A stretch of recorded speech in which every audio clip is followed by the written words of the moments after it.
दुपारच्या वेळेत स्नॅक म्हणून किंवा मुलांच्या टिफिनसाठी नाहीतर भातासोबतही आपण हे चविष्ट असे केळीचे कुरकुरीत काप खाऊ शकतो। बनवायला अतिशय कमी वेळ लागतो। एकदा नक्की करून बघा। चला तर रेसिपीला सुरुवात करूया। या ठिकाणी मी कच्ची केळी घेतली आहे, त्याला छान सोलून घ्यायची। वाटल्यास सोलरने सुद्धा तुम्ही सोलून घेऊ शकता। या ठिकाणी आपली केळी सोलून झालेली आहे।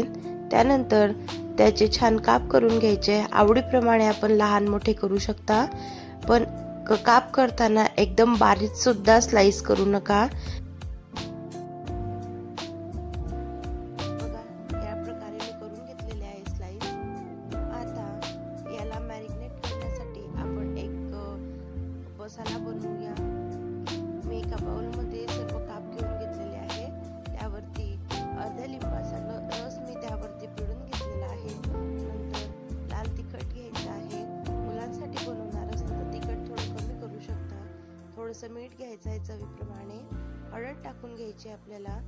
नंतर थोडी धने पावडर, जिरे पावडर, आलं लसूण पेस्ट या ठिकाणी घालून घेतलेली आहे मी, आणि हे छान मिक्स करून 10 मिनिटांसाठी रेस्ट करू द्यायचं। याला रेस्ट देण्यामागचं कारण हे की आपण त्यामध्ये छान तिखट, मीठ आणि लिंबू घातलेला आहे, तर त्या तिघांचे 3 फ्लेवर छान त्या केळामध्ये मुरले जातात आणि नंतर आपण जेव्हा ते कोट करतो तेव्हा छान त्याला एक चटपटा असा फ्लेवर येतो।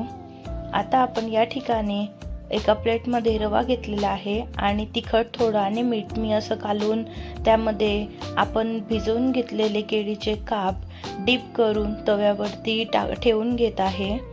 तुम्ही या रव्यामध्ये तांदळाचं पीठ नाहीतर बेसनाचं पीठ सुद्धा घालून घेऊ शकता। त्याने असा रवा छान चिपकून राहील त्याला। अशा प्रकारे एक एक करून आपल्याला सर्व काप तव्यावरती ठेवून घ्यायचे आहे।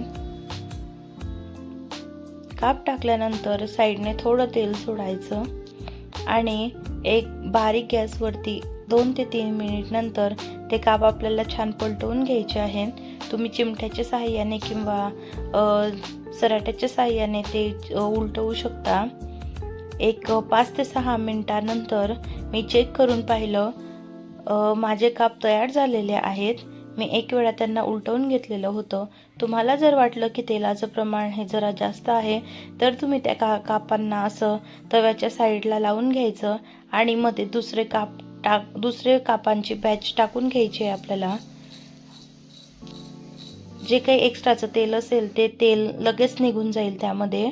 तुम्ही बघू शकता आपले काप किती छान कुरकुरीत झालेले आहेत। तर रेसिपी आवडल्यास लाईक करा, शेअर करा, सबस्क्राईब करा। भेटूया परत। बाय।